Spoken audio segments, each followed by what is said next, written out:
আসসালামু আলাইকুম গাইস, সবাই কেমন আছেন? আশা করি ভালো আছেন। আলহামদুলিল্লাহ আমিও ভালো আছি। নিয়ে আসলাম আপনাদের সামনে নতুন আরো একটি ভিডিও। আজকের ভিডিও হলো গ্রাম বাংলার ঐতিহাসিক খেজুরের রস সংগ্রহ করে কিভাবে গুড় তৈরি করে তাই আপনাদেরকে দেখানোর চেষ্টা করব। আমাদের সাথেই থাকেন, সম্পূর্ণ প্রসেস এই ভিডিওতে দেখতে পারবেন। দেখতে পাচ্ছেন এখানে অনেকগুলা খেজুর গাছ। এই খেজুর গাছগুলি থেকেই রস সংগ্রহ করবে। রস সংগ্রহ করে প্রসেসিং করে তৈরি করা হবে সেই বিখ্যাত পাটালি গুড়। তো এগুলো আপনাদেরকে দেখানোর চেষ্টা করব, তো আমাদের সাথেই থাকেন। দেখতে পাচ্ছেন গাছে উঠছে। এই গাছ কাটার পরে গাছে হাড়ি বাঁধবে। এই হাড়িতে ফোঁটা ফোঁটা রস পড়ে হাড়ি পরিপূর্ণ হবে।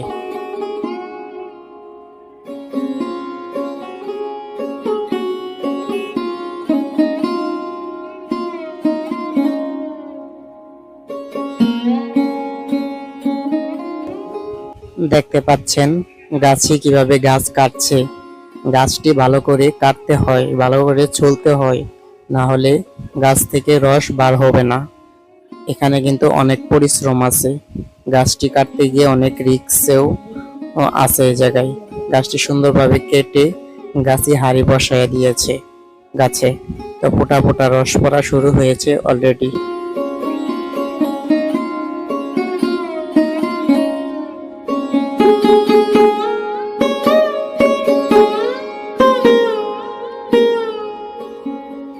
এখানে কিন্তু অনেক খেজুর গাছ আছে। ছোট বড় সব খেজুর গাছে হাড়ি বসানো হয়েছে। আর দেখতেই পাচ্ছেন মৌমাছিরা এসে এই রস থেকে মধু নিয়ে যাচ্ছে। অবশেষে ফোঁটায় ফোঁটায় রস পড়ে হাড়িগুলি পরিপূর্ণ হলো এবং গাছ থেকে সবগুলি হাড়ি নামানো হলো। শুরু হবে নতুন প্রসেস। সবগুলা হাড়ি গাছ থেকে নামানোর পরে এখন বড় একটি তাওয়া আছে। এই তাওয়াতে সবগুলা রস ঢেলে দেওয়া হবে এবং নিচ দিকে চুলাতে জাল দেওয়া হবে, ফুটানো হবে রসটা। এই জাল দেওয়ার প্রক্রিয়া চলবে অনেক সময় ধরে। জাল দিতে দিতে এই রস গাঢ় হবে এবং রসের কালার চেঞ্জ হবে। যতক্ষণ পর্যন্ত এই রস আঠালো না হবে ততক্ষণ পর্যন্ত জাল দেওয়ার প্রসেস চলতে থাকবে।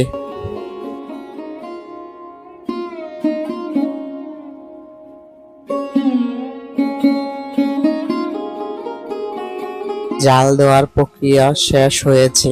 দেখতে পাচ্ছেন রসের কালার চেঞ্জ হয়েছে। এখন অন্য একটি পাত্রে রসটি একটি নেটের সাহায্যে সেকে ঢালা হবে। তারপরে কিছুক্ষণ ঠান্ডা আবহাওয়ায় রাখার পরে রসটা অটোমেটিক আঠালো হয়ে যাবে। চলেন তাহলে গরম গরম আঠালো রস একটু টেস্ট করে দেখা যাক। তো আমাদেরকে একটু রস খাবার জন্য একটি পাত্রের ভিতরে তুলে দেওয়া হলো। তারপরে এই রসটা আমরা টেস্ট করব, দেখব কেমন লাগে।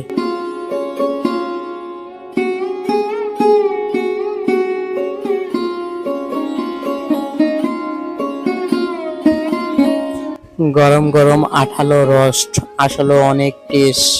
যারা একবার খেয়েছে তারা একবার জানে আসলে কতটা টেস্ট। গরম গরম এই আঠালো রস খেতে পুরা মধুর মতো লাগে। এখন এই গুড় তৈরি করার কারিগর দেখে নিবে আসলে কি রসটা আঠালো এবং পরিপূর্ণতা হয়েছে কিনা।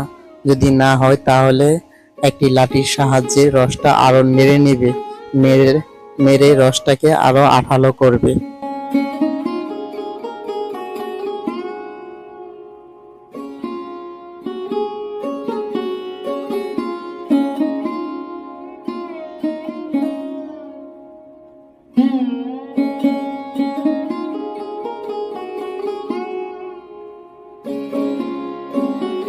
জাল দেওয়া থেকে শুরু করে ঠান্ডা করে অনেক প্রসেসিং করার পরে রসটা পরিপূর্ণতা হয়েছে। এখন এই রসটি যে দেখতে পাটালি গুড়ের যেই ইটের মতো শেপ দেওয়া আছে, এই শেপে প্রতিটা শেপে রসগুলা ঢালা হবে যেন রসগুলা আরো শক্ত হয়ে গুড় তৈরি হয়। এর জন্য এই শেপে ঢালা হচ্ছে।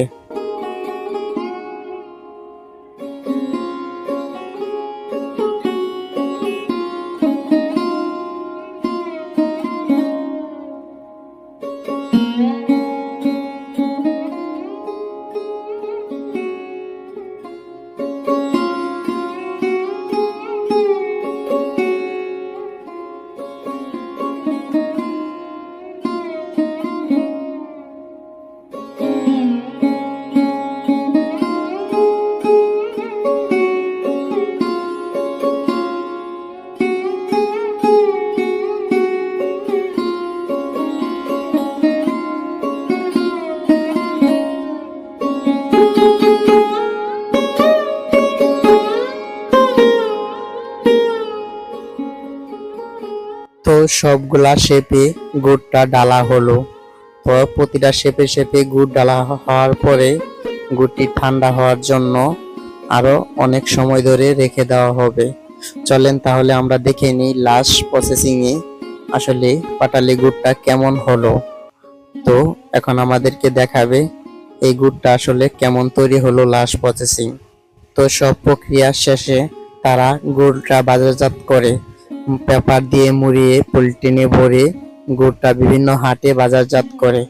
তো তাদের কিন্তু একটি লোগো আছে, প্রতিটা গুড়ের পিছনে একটি লোগোর সিল মেরে দেওয়া হয়। তো আজকের ভিডিও দেখতে দেখতে আমরা ভিডিওর শেষ প্রান্তে চলে এসেছি। ভিডিওটা ভালো লাগলে লাইক কমেন্ট শেয়ার, চ্যানেলটি সাবস্ক্রাইব করে আমাদের সাথেই থাকবেন। আর কারো যদি গুড় লাগে অবশ্যই কমেন্ট করে জানাবেন। ধন্যবাদ সবাই।